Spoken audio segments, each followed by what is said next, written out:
Okay. Yep. All good. Yeah, I think I'm it's all visible to good. you, right? Yeah, Okay. yeah. Okay. How are you doing? I'm good. How are you doing? Yeah, I'm doing absolutely fine. Thank you for asking. Yeah, thanks for inviting me onto your channel. I appreciate it. Yeah, it's a pleasure actually talking to a native speaker. Yeah. Yeah, it'll be a Yeah. fun conversation. Yeah. Hope so. Looking forward to it. So, okay, let me introduce myself. My name is Shanta. I work as a freelance tutor of spoken English, and I'm a qualified software engineer.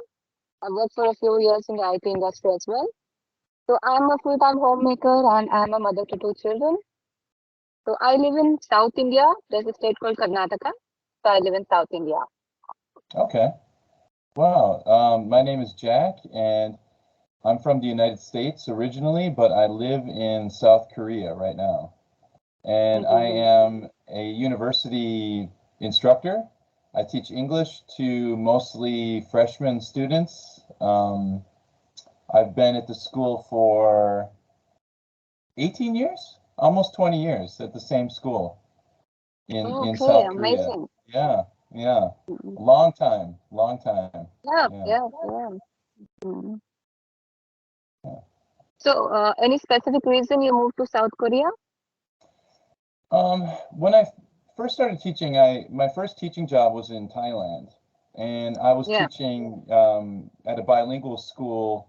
It was mostly elementary students, Mm-hmm. and so I heard that you could earn more money in Korea. So I went from Thailand to Korea, and I started teaching at what we call a hagwon. And a hagwon is basically a language institute, it's kind of like a after school program Okay. for Yeah. students. So they study their regular school and then they go to hagwon in the evening. And almost all Korean kids go to a language institute, and they go to a math institute and a science institute. There's all this supplementary education in Korea because I don't know if I think similar to India, education is very important in Korea. Yeah. Very, Yeah. very Yeah. important. Yeah. Mm-hmm. And I taught at a Hagwon for a couple of years, and I made the jump to a university, which was a much better position, just better hours, better pay, everything is better at a university. And I just fell in love with that job. I just really enjoy teaching university students. They're older, so I don't have to worry about discipline in the classroom. Um, they're funny. They Mm-hmm. understand humor. Yes. Um, Yes. it's just a better fit for me, my personality. I don't have the patience that it takes to teach children. I get really Yeah. frustrated really quickly, and I'm like, don't touch that, put that down, please stop, hitting her, Mm-hmm. don't hit her, don't Yeah. bite, like those kinds of things are really, frustrating as a teacher to deal with, and you don't have to deal with any of that at university. So that's Right. a better fit for me. Yes, but teaching older students comes with its own challenges, right? Absolutely. Yeah, I mean, I would say teaching university students, the most challenging thing is they're not necessarily there to study English. English is something they have to take. And so, Okay. yeah, some of them are majoring in English, but that's just a small percentage of the population of the school. Um, Mm. if you uh, if you look at my students, most of them are studying something like graphic design, visual design, food science, biotechnology, and lots of different sports science majors. These are the common majors. They have to take English, and Mm. so a lot of them are in my classroom, but they're there like hostages. You know what I mean? They're not like Yeah. students necessarily. Students, yeah. Um, Mm. yeah, so it's kind of a difficult situation. Like, how do I make it fun and enjoyable for them, Exactly. even though they Yeah. don't want to be there, they don't care about English, they don't feel like they don't need it. What, Mm. they feel very much oppressed to be in my Mm. classroom. So I have to overcome that hurdle. That's the hardest thing. Yeah. Yes. And mostly the English trainers are based in countries like Thailand and Vietnam, right? So earlier you told me that there is a better pay in South Korea. Was it true? It used to be. Now things have really changed in the last 20 years. Mm. Thailand used to be kind of an inexpensive place to live. Now Mm-hmm. it's become, quite expensive. It's not cheap like it used to be, Yeah. to live Yeah. there. I think Vietnam is growing very fast. Their economy is robust.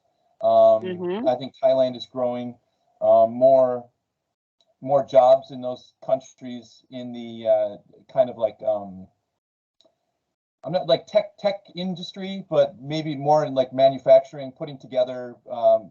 Right. Uh, you would probably know more about this than I do, to be honest, with your Yeah. software background. But I just Mm-hmm. know that those countries are really developing quickly. And so Mm. these days, if you teach in Thailand or Korea, you probably make a similar wage. It's probably the pay is Mm. similar, I think. Okay. Yeah. And what about your qualification? Like, are you a CELTA certified? And what did you do to enter the teaching industry? Oh yeah, I never did the CELTA. I have a master's degree in education with an emphasis Okay. in TESOL from a United States university, Framingham State University, Mm-hmm. and Mm-hmm. and then my bachelor's degree. I have a bachelor's of arts in communications. So I like to put those two together. I think they work really well together. Communications. I teach a speech class, actually two speech classes at my university. Mm. I teach a podcasting course at my university, so that's a really fun class for me to teach. Um, Mm. when it comes to communication, a communications degree, I was very interested in like radio, broadcasting, film, television, those kinds of things. So I like to incorporate those into my lessons during my Mm-hmm. class. So we do a lot of like, let's watch this episode of a television program. Let's talk about it. Let's unpack the vocabulary. Let's, have a Mm. discussion. So I love to use media in my classroom. I do a lot of stuff like that. Mm. So I think you must be very much used to talking to people whose native language is not English, right? Because you have done a Oh, absolutely. certification in teaching of to children, teaching to people whose language is not first language is not English. I think so, and I think my ear is very tuned to the Korean speakers of English. Having it's Okay. a more specific kind of I don't know if you call it talent or a gift or whatever, but so sometimes when I have international students, I have to, for example, I have quite a few students from China, and Mm-hmm. my ear is not like tuned to that specific population of English speakers, so I have to Yes. be a really extra good listener. But for Korean students, even when they make mistakes, I understand what they mean just because I've Mm-hmm. lived here so long, I'm just like, I know Yeah. what you mean. It's not, we don't say Mm. that in English, but I understand. So Okay. So do you know Korean as well? very little. I lived here a long time and I'm embarrassed to Yeah. say that my Korean is terrible. I can order food, I can take a taxi, I can get around. I understand some conversations that are simple, but I can't Mm-hmm. have like an in-depth, deep conversation with someone in Korean. Okay. You just know the basics I just to know the get off basics. with. I can read the alphabet. I can read it. I can write a little bit in Korean, but it's just not. I've tried to learn many times.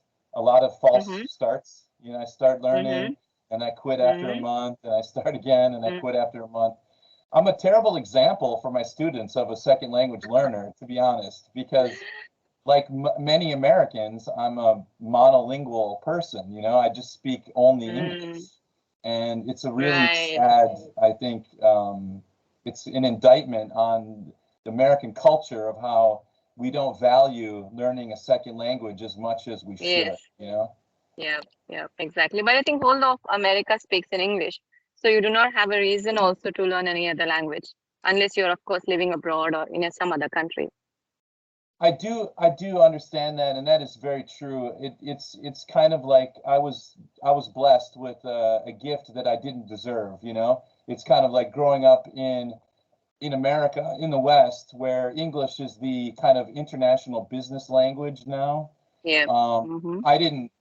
I didn't do anything to deserve or earn my ability to speak English. It was just given to me by my parents because that's what I heard. And I was able to earn a living in my life by teaching this language to other people, to second language learners. And so I think I need to, I have to stay humble about that and understand that, I'm not special. This was given to me. This is nothing that I earned or deserve. It's just pure luck, that I was able to have English as a native language and be able to earn a living by teaching it. Yeah. So does your family live with you in South Korea? Well, I'm married. My wife is Korean, and we have a daughter who obviously she's half Korean and half American. And my daughter actually lives in America. She is a ballerina. She's 15 years old, so she's a high school student. Okay. And she's studying at a specialized art conservatory for ballet. So she's learning to become a professional ballerina right now. And then my wife is an English teacher here in Korea. So my wife and I live in Korea. My daughter is abroad back in America learning about American culture, and yeah, it's exciting. So, yeah, does she look like you or your wife? Luckily, thank God she looks like my wife. Okay. She's beautiful. She's a beautiful young woman. Yeah. How long has she been practicing this ballet dancing? My daughter has been doing ballet since she was a little girl, probably 5 years old. Yeah, But she never that's when they start, right? Yeah. She never studied properly until the last maybe 2 or 3 years.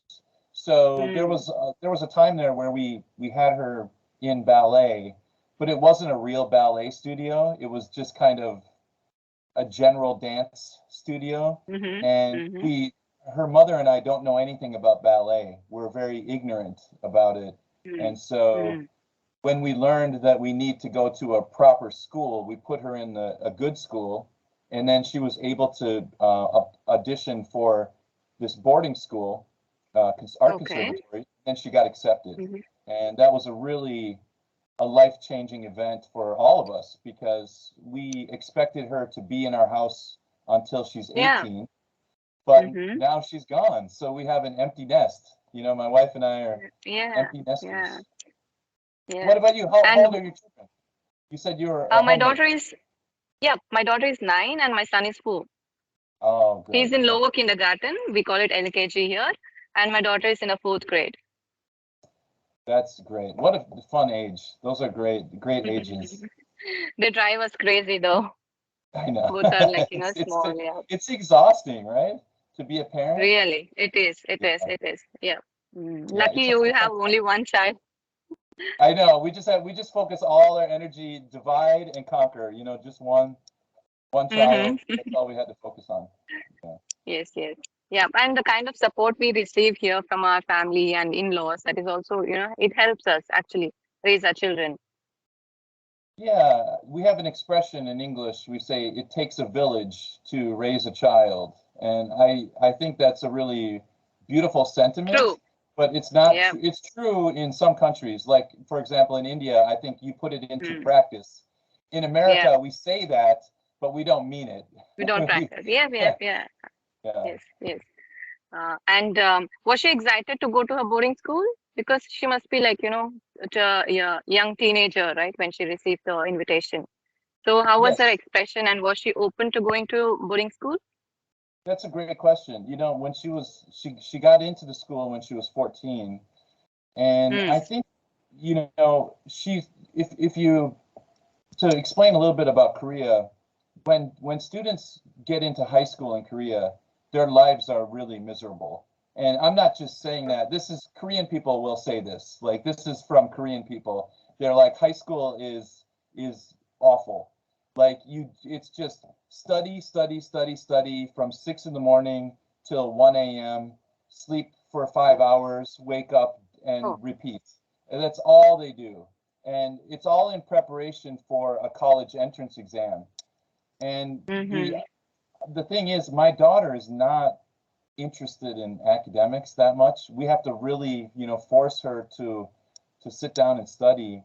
And so for her, she was looking at either a high school experience in Korea, which was going to be very intense and very difficult, or she could really focus on ballet, and then the schooling in America they do is a little, it's online learning. Yeah.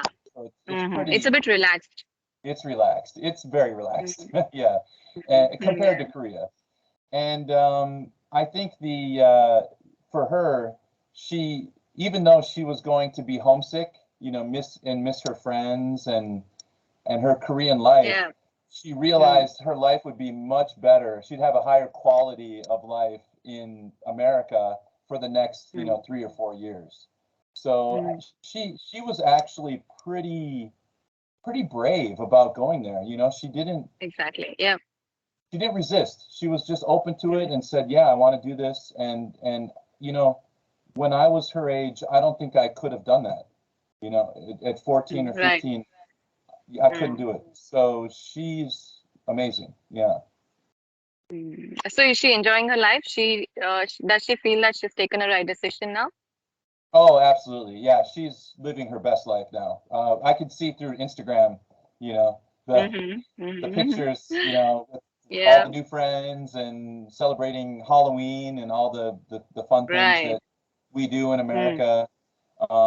She's very much enjoying her experience in the United States. She misses Yeah. Korea, but she can come back, once or twice a year to see her friends for a couple weeks or a month, and then go back to America.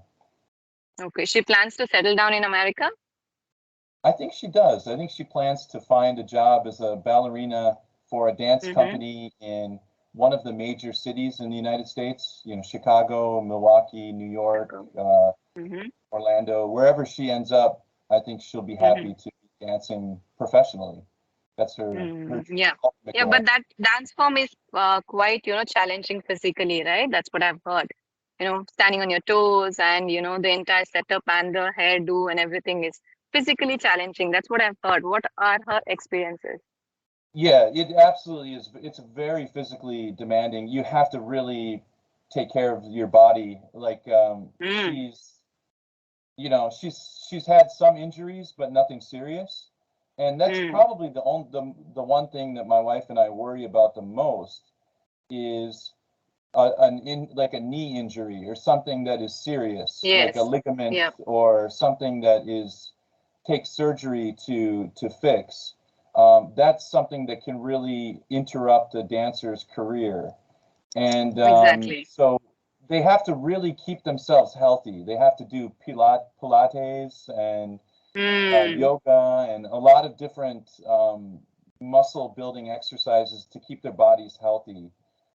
They're elite athletes, I mean that Yes, yes. we dismiss that sometimes, the arts, but we forget that Yeah. even artists have to be elite athletes if they're dancing. Yeah. So yeah. That's also an advantage that you get to take. It becomes a compulsion that you have to take care of your body and you have to maintain a strict regime. You need to practice yoga and other things, right? So there is an added advantage to it. Oh, absolutely. A dancer will be healthy for life because they learn the good habits. I was an athlete. I was a basketball player, but my body is just kind of beaten up over the years, and so I haven't taken care of myself the way I should, and now I'm paying the price, for bad habits in my 20s. Now in my 40s, I'm paying the price. So Right. yeah, you be careful out there. Cautionary tale, take care of yourself when you're young. Yeah. Right. So you were a basketball player. So how tall are you? I'm very tall. Feet and inches or centimeters, meters and centimeters? We actually do it in feet here. 5 foot. Oh, you do it in feet. Okay, I'm 6'8". Yeah. Yeah, Oh 6 foot my 8. God. Yeah, yeah. Okay. That's really, really tall. Right? I I know, think I you could know. make a good career in basketball as well. I was a good basketball player in my younger years. Yeah. Now I'm pretty much useless on the basketball court. But yeah, when I was young, it was the Yeah. right Was it sport. like, was it a God's gift to you? Were your parents tall? My dad is a little bit tall. Yeah, my brother's tall. My mom is average height. Yeah. I'm not sure where I got my height from. I have a lot of Northern European ancestry, so Okay, I okay. guess it's a Viking blood, I guess, or something, something like that. Mm. Did you do something specific, some kind of exercises in order to increase your height, or did it come naturally to you? No, I just kept growing. All my friends Mm, stopped, and I just kept going and going and going. growing. Yeah, yeah, it was. I'm like, all right, I'm gonna be tall. Yeah, I've always Mm, been the yeah. tallest in my class, and yeah, I get Yeah, used to it. even I think in South Korea, people aren't that very tall, right? So maybe the average height No, would be around 5.6 but or 7. buying clothes is a nightmare in Korea. Just Mm, absolute. Because I can't find clothes my size, so it's yes, really, yes, really difficult. exactly. Yeah. Like you must be literally standing out in the crowd, right? One head above everyone else. But my Yeah, wife, she exactly. can always find me in a crowd. It's easy to Exactly. find. Yeah, There's that's what I meant. yeah. Yeah, yeah. And what about the cultural differences? Like you've been raised in America, and how did you cope with it when you moved to Korea? I think the worst culture shock that I experienced was probably the first time I moved to Thailand. When I moved to Thailand, going from America to Thailand was a real shock. Mm-hmm. And then once you kind of overcome the initial shock and start to understand, okay, this is just a different culture. It's not good or Mm, bad, it's just different. In the different. Yeah. beginning, you're like, America's good and Thailand's bad. That's the first Yes, yes. instinct you have. Mm, mm, But but that's just normal for everybody. Anyone, person from India going to America is going to say, in India, we do it this way. In America, they do it this way. It's so strange. yeah. But then you start Mm, to appreciate the culture for what they offer and what all the benefits and the things that they have. And mm-hmm. Korea has a wonderful healthcare system. It's very cheap. It's very Mm-hmm. efficient. Doctors are highly Mm, competent. I mean, it's just one of the best in the world. And America's healthcare system is completely broken. It's just a disaster. So, in some ways, I feel so lucky to live here because things like that, like healthcare, those are really mm-hmm. important things to me, and Mm, I feel so lucky to live in a country where they really value that, unlike mm-hmm. my home country. So you start to see things that you appreciate more in your host country than in your home country. And Exactly. and then there are things that I miss about my home country. Sometimes I go, why? I wish they had this in Korea, but um, it's those are few and far between experiences. I'm Mm, pretty yeah. settled into And Korea. Yeah. maybe that applies to the food as well, right? The kind of food you Oh, get there. absolutely. I'm not a picky Mm, eater. I'm so good. So if I lived in India, I could easily adapt to Indian food. I love Indian food, okay. actually. Nice. So Okay. yeah, Right. it's fantastic. And Mm-hmm. I'm not picky. So if I lived in Thailand, I love Thai food. Korea, I love Korean food. India, I love Indian Mm, food. It doesn't matter where I live. I could eat. I could okay. eat just fine. Yeah. Yeah. Have you ever been to India or plan to visit India? I definitely it's on my bucket list, 100%. I just Mm, haven't gotten there yet because I'm not very well traveled. I live mm, overseas, but I'm not really a traveler. Some of my right. friends have been everywhere. So my coworker Yes. went to Yes. India a couple years ago, and he went Mm-hmm. everywhere, and he told me all about it. Yeah, he said it was It's beautiful. never enough when you enter India. You just want to, go back and come back again, explore more. So it's Yeah, just not enough. one trip will not be enough. Yeah, you'd have to almost Yeah. stay there for over a year just to cover Yeah. the whole place. Exactly. Yeah. Yes. Yes. That's what usually people do. They take a voluntary retirement, come visit India for stay for a long time, explore all the places, and then go back. Actually, my brother lived there for I think 3 months with his wife, and Mm-hmm. they stayed at they got a yoga certificate, so they could All become right. teachers of yoga. Mm, And so they came back exactly. to America and they actually were yoga instructors for several years after Okay. learning Okay. in India. So they went Mm-hmm. to the home, the source. Yeah. Yeah, Great. yeah. Yeah. Maybe they had a drive to learn yoga. So Mhm. India is the best place they can learn it from. Yeah. Yeah, they started doing yoga and they realized that it was just like the fountain of youth, you know? It just really Mm, keeps you young and healthy and vibrant and your body healthy. And so I think they wanted a more intense experience. So they actually went mm. to India and learned, you know, properly. Yeah, yeah, yeah. We being in India, we do not value it so much because, I see a lot of Westerners being influenced by yoga and meditation and other Indian techniques, But though we live in India, we don't value it that much and we don't practice it. I know that a lot of people do it, but I'm not sure how many do it. Yeah, I know it's one of those like maybe cultural exports that Mm, we probably misunderstand just yes, how it is viewed in India, and you'd have exactly. to live there to kind of understand the nuances of like what you Right. know meditation and because for me one of my dreams on my bucket list would be to visit an ashram and to learn Mm, how to meditate and to have that okay. experience. That would be really interesting for me, but Mm, I know it's a cliche among Westerners to do mm, that, you know, yes, and so. yes. Uh-huh. So if you ever happen to come to India, get in touch with me. It will be a pleasure to host you. Oh, thank you so much. I feel sorry. I feel like I talked so much here in this interview, and I didn't give you any opportunity to talk. I'm Yeah, no, sorry. that's okay, fine. That's totally fine. We can have another session for that. Absolutely. Yeah. Right, It was right. great. It Okay, was great so chatting with you, though. Thank you again so yeah, much for inviting me on your channel. yeah. Thank you so much for joining and giving me the opportunity to have a conversation with you. Absolutely. Anytime. Okay. Thank you. Have a good day Thanks, Shanta. or Okay. good Nice to meet evening. you. Okay. Okay. Yeah. Yeah. Bye-bye. Okay. Bye-bye.